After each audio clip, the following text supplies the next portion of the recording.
तुझ्या देव्हाऱ्यात मांडी घालून बसलोय. बाळा, मंदिरात मी राजा म्हणून बसलोय, लोकांचं गारहाण ऐकायला. पण तुझ्या घरात मी बाप म्हणून वावरतोय, तुला सांभाळायला.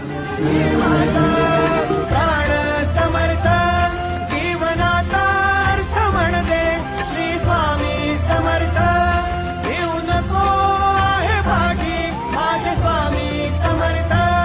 एक माया न बापा श्री स्वामी समर्थ. सोबतीला नाही कुणी, सोबतीला माझे स्वामी. सोबतीला नाही कुणी, सोबतीला माझे स्वामी. उन्हामध्ये सावर